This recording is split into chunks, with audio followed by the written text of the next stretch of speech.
Hello everyone, আসসালামু আলাইকুম। কি অবস্থা সবার? আশা করছি সবাই অনেক অনেক ভালো আছো। Welcome to admission B.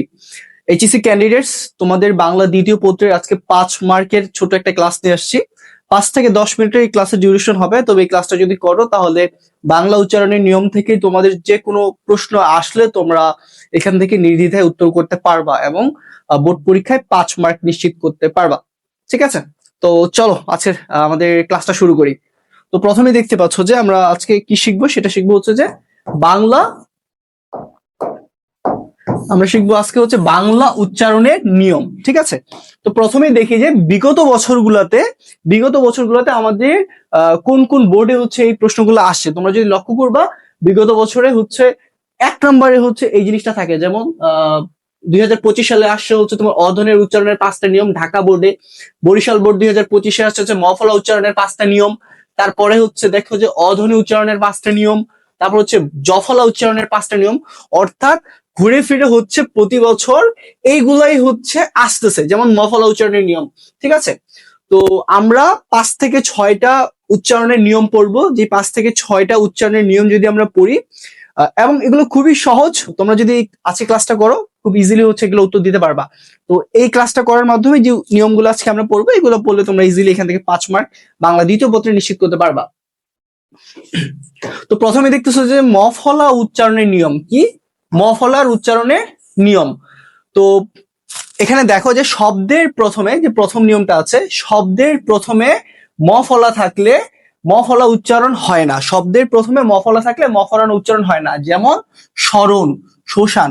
তো এই স্মরণ আর শ্মশানের কিন্তু মফলা উচ্চারিত হচ্ছে না। শব্দের শুরুতে দন্ত স্বয়ের সাথে ম যুক্ত আছে, তালিবস্বয়ের সাথে ম যুক্ত আছে, বাট এগুলা উচ্চারিত হচ্ছে না। ঠিক আছে, ঠিক একইভাবে 2 নম্বরটা দেখো, শব্দের মাঝখানে মফলা থাকলে আবার মফলার উচ্চারণ হয় না। যেমন বিস্ময়। ঠিক আছে, এটা কিন্তু বিস্ময় না, এটা হচ্ছে বিস্ময়। শব্দের মাঝখানে মফলা আছে, তাই সেই মফলার উচ্চারণ হচ্ছে না। আবার দেখো, শব্দের শেষে মফলা থাকলে মফলার উচ্চারণ হয় না। যেমন গ্রীষ্ম, পদ্ম।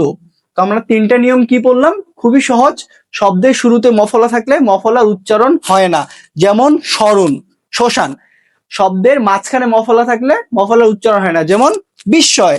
আবার শব্দের শেষে মফলা থাকলে মফলা উচ্চারণ হয় না। যেমন গ্রীষ্ম এবং পদ্ম। ঠিক আছে, 3টা নিয়ম শেষ। 4 নম্বর নিয়মটা দেখো, দন্ত ন, ট, অনুস্বর, গ, মূর্ধন্য ম, ল, এই বর্ণগুলোর যে কোনো বর্ণের সঙ্গে মফলা যুক্ত হলে মফলার উচ্চারণ হয় না। যেমন বাগ্মী, সরি, মফলা উচ্চারণ হয়। যেমন বাগ্মী এবং জন্ম। দেখবা যে এই যে গ নামের এই যে গ বর্ণটা, এই গ এর সাথে কিন্তু বফলা যুক্ত আছে, যার কারণে এখানে ময়ের উচ্চারণ হচ্ছে। আবার দেখো জন্ম, এই যে দন্ত ন, দন্ত ন এর সাথে হচ্ছে মফলার উচ্চারণ আছে, যুক্ত আছে। তো এই জন্য এখানে কিন্তু তোমার ময়ের উচ্চারণ হচ্ছে। ঠিক আছে, 5 নম্বর নিয়মটা দেখো, যুক্ত ব্যঞ্জনের সঙ্গে মফলা যুক্ত হলে মফলার উচ্চারণ হয় না। যেমন যক্ষা। এই হচ্ছে মফলা উচ্চারণের 5টা নিয়ম। ঠিক আছে, তো জাস্ট এতটুকু তোমরা লিখতে পারলেই হচ্ছে তোমাদের 5 মার্ক নিশ্চিত। ওকে, চলো 2 নম্বরে যাই। 2 নম্বর যেটা জানবো সেটা হচ্ছে আমরা ব ফলার উচ্চারণের নিয়ম কি, ব ফলা উচ্চারণের নিয়ম। এটা প্রথমটার মতো কিছুটা সেম, যে ব ফলার উচ্চারণের নিয়ম। ঠিক আছে, শব্দের শুরুতে ব ফলা যুক্ত থাকলে ব ফলার উচ্চারণ হয় না। যেমন ধ্বনি, আগেরটার মতোই ধ্বনি, ধয়ের সাথে বয়ে যুক্ত আছে, কিন্তু এখানে ব ফলার উচ্চারণ হবে না। ত্বক, বয়ের উচ্চারণ হবে না। 2 নম্বর নিয়মটা দেখো, শব্দের মধ্যে বা শেষে, আবার দেখো মধ্যে বা শেষে বফলা যুক্ত থাকলে যুক্ত ব্যঞ্জনের দ্বিত্ব হয়। যুক্ত ব্যঞ্জনের দ্বিত্ব হয়। যেমন বিশ্ব, বিদ্যান। ঠিক আছে, তো এখানে দেখো যুক্ত ব্যঞ্জন কোনটা, এখানে তোমার তালিবস্য, তালিবস্যের দ্বিত্ব উচ্চারণ হচ্ছে, অর্থাৎ বিশ্ব। ঠিক আছে, আবার দেখো বিদ্যান, তো এখানে দটা ডাবল উচ্চারণ হচ্ছে, তোমার বয়ের কিন্তু উচ্চারণ হচ্ছে না। এটাই বোঝানো হয়েছে যে মধ্যে বা শেষে বফলা যুক্ত থাকলে যুক্ত ব্যঞ্জনের দ্বিত্ব হয়। ঠিক আছে, 3 নম্বর নিয়মটা দেখো, যুক্ত ব্যঞ্জনের সাথে বফলা থাকলে বয়ের উচ্চারণ হয় না। যুক্ত ব্যঞ্জনের সাথে বফলা যুক্ত থাকলে বয়ের উচ্চারণ হয় না। যেমন সান্ত্বনা, দ্বন্দ্ব। এই যে সান্ত্বনা আছে, সান্ত্বনা আগে থেকেই যুক্ত বর্ণ। ঠিক আছে, যুক্ত ব্যঞ্জন, দন্ত নয়ের সাথে ত আগে থেকেই আছে। তো তখন যদি বয় যুক্ত হয় তাহলে বয়ের উচ্চারণ হবে না। অর্থাৎ আগে থেকে যদি কোনো যুক্ত ব্যঞ্জন থাকে তার সাথে ব যুক্ত হলে বয়ের উচ্চারণ হবে না। এটা খুবই সহজ। তো তিনটা নিয়ম আমাদের শেষ হয়ে গেল।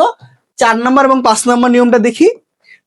ব এবং ম এর সাথে দেখো, ব এবং ম এর সাথে বফলা যুক্ত হলে বয়ের উচ্চারণ অবিকৃত থাকে, অর্থাৎ বয়ের উচ্চারণটা হবে ব এবং ম এর সাথে বফলা যুক্ত থাকলে।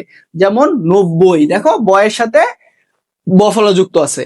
আবার দেখো সম্বোধন, দেখো ম এর সাথে বফলা যুক্ত আছে, এই জন্য তোমার সম্বোধন এখানে বয়ের উচ্চারণটা হচ্ছে, অর্থাৎ অবিকৃত থাকতেছে। 90 এখানে বয়ের উচ্চারণটা হচ্ছে, অর্থাৎ অবিকৃত থাকতেছে। ওকে, 5 নম্বরটা দেখো, উদ উপসর্গ যোগে গঠিত শব্দের সাথে বফলার ব উচ্চারণ অবিকৃত থাকে। দেখো উদ্বেগ, উদ্বোধন, এখানে উদ উপসর্গ যোগে হচ্ছে শব্দটা গঠিত, তো এখানে বয়ের উচ্চারণ হচ্ছে, দেখো বয়ের উচ্চারণ অবিকৃত থাকে, অর্থাৎ বয়ের উচ্চারণ হচ্ছে, যেমন উদ্বেগ এবং উদ্বোধন, তো এগুলা উদ উপসর্গ যোগে গঠিত শব্দ, তাই এর সাথে বয়ের উচ্চারণ হবে, অর্থাৎ বয়ের উচ্চারণ অবিকৃত থাকবে। তো আমাদের বফলার 5টা উচ্চারণের নিয়ম শেষ হয়ে গেল। ওকে, চলো আমরা দ্রুত আজকে ক্লাসটা শেষ করব। এ ধ্বনির উচ্চারণের এবার 5টা নিয়ম আমরা জানবো।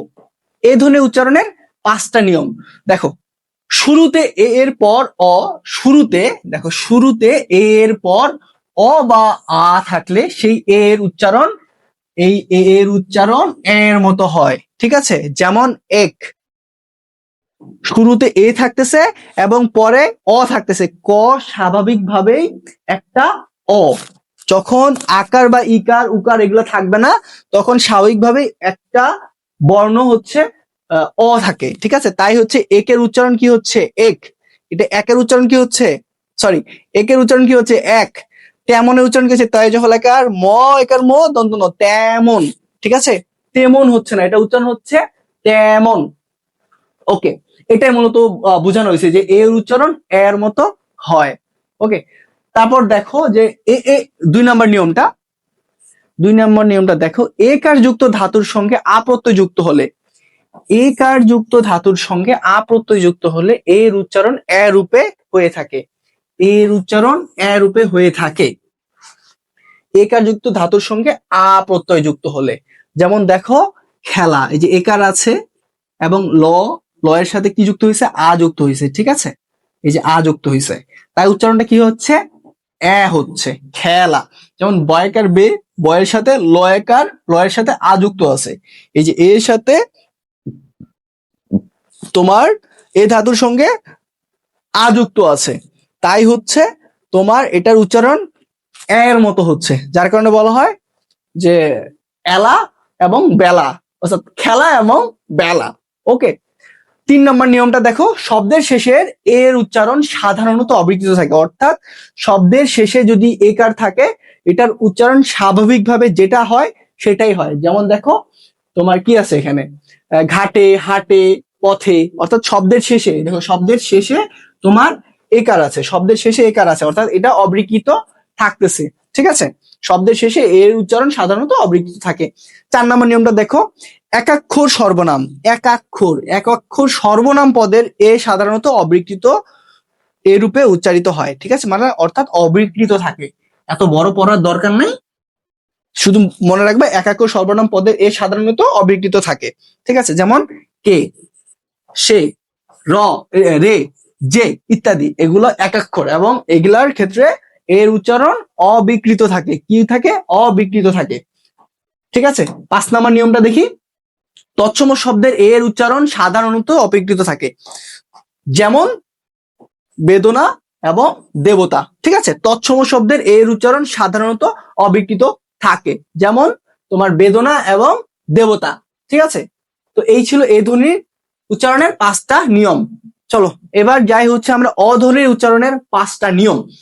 আমি জানি না কতটুকু সময় লাগতেছে, বাট আমি দ্রুত তোমাদের এই 5 মার্ক হচ্ছে যেন কভার করা যায় তার ব্যবস্থা করছি।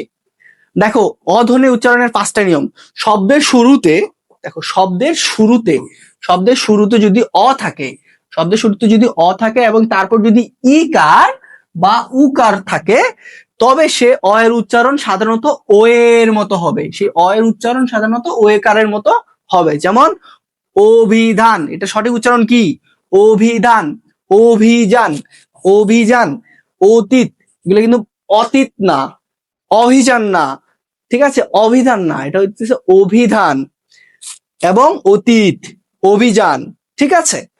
যখন দেখো শব্দের শুরুতে অ থাকে এবং তারপর যদি ইকার বা উকার থাকে, তাহলে অ এর উচ্চারণ সাধারণত ওকারের মতো হয়। যেমন শব্দের শুরুতে অ আছে এবং এরপর কি এই যে হিসিকার আছে, ঠিক আছে, এখানে আবার ইকার আছে, তো এখানে দেখো আবার ইকার আছে, যার কারণে তোমার ই এর উচ্চারণ, সরি, ওই তোমার হচ্ছে এই অ এর উচ্চারণ ও এর মতো হচ্ছে, কারণ ওই তোমার এই শব্দের শুরুতে ওকারের পর তোমার ই বা উকার আছে, ঠিক আছে। 2 নম্বর নিয়মটা দেখো, শব্দের শুরুতে অ এর পরে, শব্দের শুরুতে অ এর পরে যদি জফলা যুক্ত ব্যঞ্জন বর্ণ থাকে, জফলা যুক্ত ব্যঞ্জন বর্ণ থাকলে সেক্ষেত্রে অ এর উচ্চারণ প্রায়শই ওকারের মতো হয়, প্রায়শই ওকারের মতো হয়। যেমন অত্যাচার, তারপর হইতেছে কন্যা, বন্যা, ঠিক আছে। শব্দের শুরুতেই অ এর পরে জফলা যুক্ত ব্যঞ্জন বর্ণ থাকলে, যেমন দেখো যুক্ত ব্যঞ্জন আছে এখানে, ঠিক আছে, যেমন কন্যা, বন্যা, অত্যাচার, সেক্ষেত্রে অ এর উচ্চারণ তোমার প্রায়শই ওকারের মতো হয়, যেমন অত্যাচার। তো এগুলো কিন্তু আমরা স্বাভাবিকভাবে উচ্চারণ করার সময় বুঝতে পারি, যেমন আমরা কি কখন অত্যাচার বলি না, ঠিক আছে, আমরা কি বলি অত্যাচার। কন্যা আমরা কেউ বলি না যে কন্যা, এটা কিন্তু কেউ বলি না, আমরা সবাই বলি কন্যা, ঠিক আছে, এটাই। 3 নম্বর নিয়মটা দেখো, শব্দের শুরুতে অ এর পরে যুতক্ষ এবং তোমার হইতেছে বৈকার্য জব ইয়, এই যে যুতক্ষ এবং এটার কোন উচ্চারণ আমি জানি না, ইয় যোগ বৈকার্য হয় থাকলে সে অ এর উচ্চারণ সাধারণত ওকারের মতো হয়ে থাকে, যেমন দক্ষ এবং লক্ষম, ঠিক আছে। 3 নম্বর নিয়ম গেল। 4 নম্বর নিয়মটা দেখি। 4 নম্বর নিয়ম, শব্দের শুরুতে যদি অ থাকে এবং তারপর রিকার যুক্ত ব্যঞ্জন বর্ণ থাকলেও সেই অ এর উচ্চারণ সাধারণত ওকারের মতো হয়, ঠিক আছে। যেমন শব্দের শুরুতে ও আছে, পরে রিকার আছে, যেমন মসৃণ, তারপর বক্তৃতা, ঠিক আছে। দেখো উচ্চারণের সময় ওকার থাকতেছে বক্তৃতা, উচ্চারণের সময় দেখো মসৃণ থাকতেছে। 5 নম্বর নিয়মটা দেখো, শব্দের প্রথমে অযুক্ত র ফলা থাকলে সেক্ষেত্রেও শুরুর অ এর উচ্চারণ সাধারণত ওকার হয়ে থাকে। অর্থাৎ শব্দের প্রথমে অযুক্ত র ফলা থাকলে, অযুক্ত র ফলা থাকলে সেক্ষেত্রেও শুরুর অ এর উচ্চারণ সাধারণত ওকার হয়ে থাকে, যেমন ক্রম, ঠিক আছে, গ্রহ, তেমন গ্রন্থ। তো এগুলা হইতেছে আমার উদাহরণ, যেমন ব্রত আছে এই জায়গায়। তো এই ছিল মোটামুটি আজকের ক্লাস। ও আচ্ছা, জফলা আছে, জফলা উচ্চারণের 5টা নিয়ম এবং রফলা উচ্চারণের 5টা নিয়ম, এই দুইটা বাকি আছে। তো তোমরা কাইন্ডলি জফলা উচ্চারণের 5টা নিয়ম এবং রফলা উচ্চারণের 5টা নিয়ম, এই দুইটা তোমার হচ্ছে হোম টাস্ক থাকলো, তোমরা এই দুইটা হচ্ছে নিজে থেকে বাংলা দ্বিতীয় পত্রের তোমরা পড়ে নিবা। তো তোমরা যদি এই কয়টা মাত্র পড়ো, তাহলে আমি এতটুকু আশা করছি প্রিভিয়াস অ্যানালাইসিস থেকে যে তোমরা বোর্ড বোর্ড পরীক্ষা এবং হচ্ছে ইভেনচুয়ালি তোমরা যারা টেস্ট পরীক্ষা দিবা, এখান থেকে 5 মার্ক নিশ্চিত কমন পাবা ইনশাল্লাহ।